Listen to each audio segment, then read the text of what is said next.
नाम है हमारा विपिन मालवी और आप देखना शुरू कर चुके हैं संस्कृति परिवार। सरस्वती मैया की, भगवान बलराम की, नंदा मैया की, गौ माता की। आज के इस गरिमा में अल्प सूचना पर सम्मान कार्यक्रम में चूंकि निशांत जी से जैसे बात हुई तो मैंने कहा बहुत समय पे, मैं तो समय पे आया हूँ भैया और समय भी उतना ही दिया, लेकिन इस विधा में आने के बाद 4-5 दिन से ऐसा लगने लगा अपन कितने ही समय दे दो, आते हमारे समय से लेकिन जाते तुम्हारे समय से भैया। उल्टा हो जाता है इस विधा में आते से, वहाँ लोग इंतजार कर रहे हैं, लेकिन फिर भी आपने जो प्रेम दिया है, निश्चित है आपके इस प्रेम को वैसे भी मेरी जिम्मेदारी पूर्व से भी ज्यादा थी। आज की इस गरिमा में कार्यक्रम में उपस्थित हम सबके नेतृत्वकर्ता, जिनकी ऊर्जा से हमने और आपने जो अभी अभी उनको ज्ञापन या समस्याएं बताई, आपकी समस्याओं को अभी परसों ही के दिन माननीय अध्यक्ष महोदय ने मध्य प्रदेश के पीएस आदरणीय अरुण समी मैडम और डायरेक्टर इनसे चर्चा करके इन समस्याओं को वो पहले ही रख चुके हैं और आपका यथाशीघ्र उनका निराकरण भी होगा। बहुत ही गंभीर अध्यक्ष हमारे जिस दिन से बने हैं, दिखने में दुबले पतले हैं, लेकिन लगातार अपने संकल्प के आधार पर बढ़ते रहते हैं। सम्मेलन की यात्रा से शुरुआत करी थी और पेंशन की यात्रा पर जाकर खत्म होगी। ऐसे हमारे प्रदेश के ऊर्जावान अध्यक्ष भाई जगदीश जी यादव हमारे मंच पर और इस कार्यक्रम के आयोजक हमारे प्रदेश के वरिष्ठ पदाधिकारीगण और विशेषकर भाई निशांत जी पाठक जो माननीय प्रदेश के उपाध्यक्ष और इस जिले के हमारे रत्न के रूप में जाने जाते हैं। निश्चित ही उनने अपना विद्यालय भी अच्छा किया है और घर देख लो तो निकलने का मन ही नहीं करता, बोल रहे हैं 1 मिनट जाओ तो आधा घंटे तो पूरा देखना पड़ता है भैया।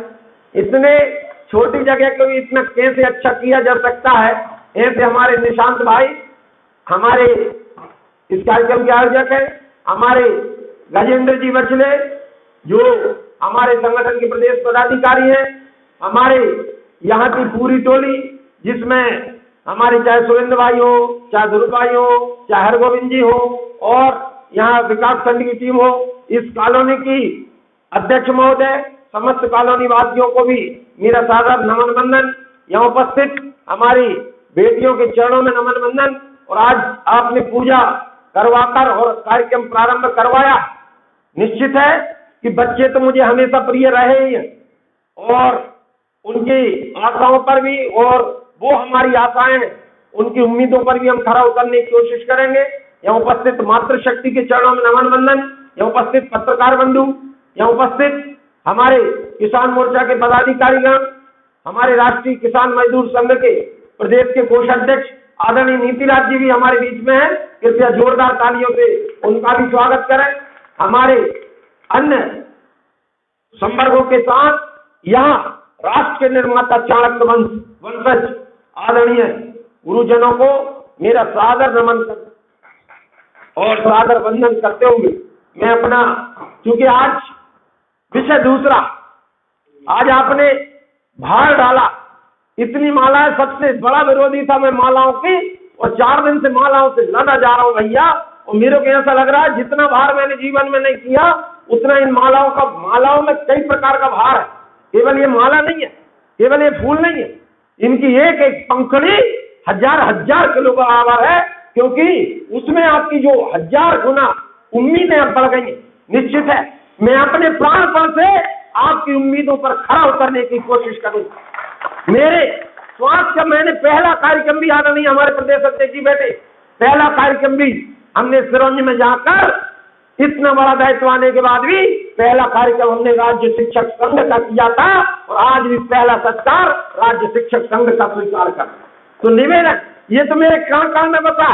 कल भी हमारे जैसे हमने उद्गम किया, माननीय चौबे जी भी हमारे साथ थे और उन्होंने कहा, उनने पूरे अपने अध्यापक साथियों से कहा, शिक्षक साथियों से, कि दर्शन कहीं भी चला जाए उसकी आत्मा अध्यापकों में बसती है और उसमें कोई संशय नहीं। तो मेरा निवेदन कि आज आपने जो प्रेम दिया उस प्रेम को मैं कभी भुला तो सकता ही नहीं, और मेरी भूलने की आदत भी नहीं, और मेरी जिम्मेदारी बढ़ गई। पहले मैं मान लो कुछ घंटे कम भी काम करता हूँगा तो आज ज्यादा घंटे काम करूंगा। रही बात समस्याओं की, तो समस्याएं तो हम जड़ से मिटाने की कोशिश पहले दिन से कर रहे हैं, और मेरा संघर्ष तो वहीं से है। और आज भी मैं केवल एक थीम देकर जा रहा हूं आपको, क्योंकि मैंने एक समय कहा था कि मेरे अध्यापक की लड़ाई, मेरे शिक्षाकर्मी जब हम थे, कि मेरे शिक्षाकर्मी की लड़ाई 500 रुपए की नहीं है, मेरे शिक्षाकर्मी की लड़ाई 50,000 की नहीं है। मेरा 50,000 का शिक्षाकर्मी अध्यापक है, शिक्षक आज भी 500 रुपए में काम करेगा। लेकिन हमारी एक ही शर्त है कि भारत के जितने उद्योगपति हैं, भारत के जितने नेता हैं और भारत के जितने भी बड़े बड़े लोग हैं, उन सब के बच्चे उन विद्यालयों में पढ़े जहां सरकारी शिक्षा कहलाती है, सरकारी शिक्षक पढ़ाता है। तो हमारा जो आज का मुद्दा रहेगा और आगामी समय में जो लक्ष्य है हमारे संगठन का, हमारे देश का विधान एक है, संविधान एक है, तो देश की शिक्षा नीति भी एक होनी चाहिए, जिसको लेकर अगले चुनाव का मुद्दा भारत की शिक्षा नीति होना चाहिए। क्योंकि शिक्षा जब से ये मैकाले पद्धति में आई है तब से पूरा देश का पराभव हो रहा है। सांस्कृतिक तौर पर हम नीचे की ओर गिर रहे हैं, हम धार्मिक तौर पर नीचे की ओर गिर रहे हैं, हम शिक्षा के स्तर पर 87 के पहले 57 के पहले हमारी शिक्षा 97% थी, अब हम आंकड़ों में चल रहे हैं। एक बार विवेकानंद जी से पूछा गया विदेश में कि भैया आपसे अधिक बुद्धिमान कौन है, तो उन्होंने एक जवाब दिया, हर वो व्यक्ति जो मेरे से ज्यादा आयु का है, 60 साल की उम्र पार कर चुका है भारत में, वो मेरे से ज्यादा बुद्धिमान है। उन्होंने कहा था हमारे यहाँ का चरवाहा आपके पादरी से ज्यादा महान है। तो वहां के जो क्रिश्चियन धर्म के लोग से उन्होंने कहा ये क्या बात कह रहे हैं कि हमारे यहाँ का चरवाहा आपके पादरी से महान है। तो कहीं कैसे कि आपके पादरी से यदि धर्म की बात करो तो 1-2 घंटे में हो जाएगा।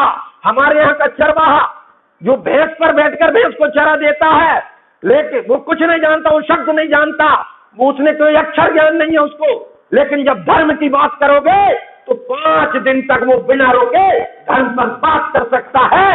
ये मेरे देश का विकास था।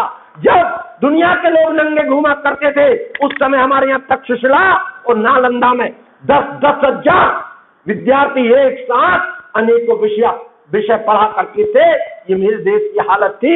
लेकिन आपसे इसी निवेदन के साथ, क्योंकि आज अपनी समय की मर्यादा और लोग इंतजार कर रहे हैं अजीत जी, बार बार मैं आज कुछ बोल नहीं रहा, लेकिन आपने जो, क्योंकि मेरा तो स्पष्ट मानना, मैंने कह दिया कि अगला मुद्दा शिक्षा नीति और इसका आधार हम कोर्ट जो हमारे माननीय उच्च न्यायालय हमारा जो इलाहाबाद का है, उनके माननीय जज महोदय अग्रवाल जी ने जो निर्णय दिया कि सरकारी सेवा जो ले रहे हैं उन सब के बच्चे अनिवार्य सरकारी विद्यालयों में पढ़े।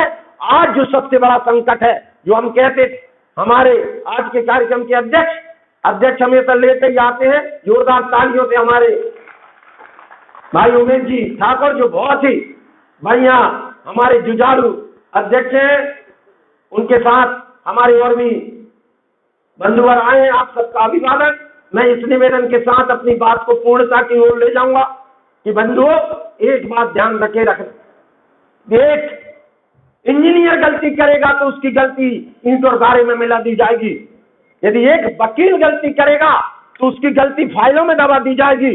यदि एक डॉक्टर गलती करेगा तो उसकी गलती, अधिकतम व्यक्ति मरेगा, कब्रिस्तान में मिला दी जाएगी। लेकिन बंधुओं, यदि एक शिक्षक ने गलती कर दी तो सारे राष्ट्र का विध्वंस हो जाएगा, हम राष्ट्र के विध्वंसक नहीं।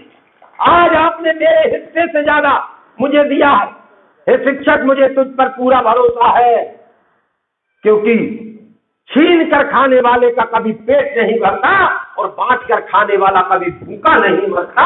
निश्चित है कि आज हम पूरे समाज को देने का काम कर रहे हैं।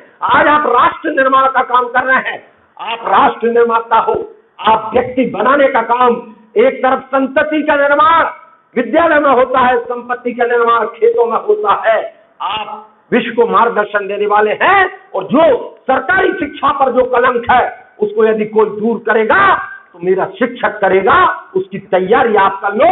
सरकारी शिक्षा पर कलंक कैसे दूर करने की बात आ रही, आज हमको बदनाम किया जा रहा है, लेकिन मैं आंकड़े के साथ कह रहा हूं कि मध्य प्रदेश में आज भी IIT में यदि सबसे अधिक बच्चे कहीं से सिलेक्ट हुए हैं तो मेरे सरकारी विद्यालयों से सिलेक्ट हुए हैं। आज भी गुणवत्ता में सबसे अच्छा शिक्षक कहीं पर है तो मेरे सरकारी विद्यालयों में है। तो आप राष्ट्र के निर्माता हैं और मध्य प्रदेश के माननीय मुख्यमंत्री आदरणीय शिवराज सिंह जी चौहान का हम सब पर विशेष भरोसा है। इस वर्ग पर सबसे ज्यादा जगदीश जी कहीं भी मिल जाए गले से लगा लेते हैं, और न केवल गले से लगाते, कोई कल्पना नहीं कर सकता था सम्मेलन की, कोई कल्पना नहीं कर सकता था जिस दिन से अपन ने ये नौकरी शुरू करी। और आप मुख्यमंत्री शिवराज सिंह जी के पहले बनने तक की सारे कार्यकाल आप देख लें तो हमारा वेतन जब अपन पहली बार 500, 700, 1000 में लगे थे, फिर 2256 मिलते थे, 2820 और 3300 रुपया अपने को मिलते थे तीनों वर्गों के। ये कितने साल तक चले भैया? लगभग 10 साल तक। कुछ तो नहीं बढ़ा, गलत तो नहीं कह रहे ना भैया। और जब बढ़े तो ऐसे बढ़े कि हमारे साथ में पंचायत कर्मी भी नौकरी लगे थे, लेकिन वेतनमान का अंतर देखो तो कितना अधिक है। आज हम पेंशन के भी अधिकारी होने वाले हैं। कब? एक बार और हुंकार भरेगी, क्योंकि आपने मुझे बजरंगबली कहा है तो मैं आपको जाम मंत्र कह सकता हूँ। और मेरा तो आपको बजरंगबली की उपाधि से, क्योंकि बजरंगबली अब फिर से लंका में हुंकार जरूरी है और पेंशन पाने के लिए निर्णायक जंग जरूरी है। वो निर्णायक जंग हम सब मिलकर लड़ेंगे। इसी निवेदन के साथ आज समय की मर्यादा को ध्यान में रखते हुए अपनी बात को यहीं पर समाप्त करता हूँ। एक बार जोर से नारा लगा देंगे, बोलो भारत माता की, भगवान भगवान की, सरस्वती मैया की, जय हिंद जय भारत।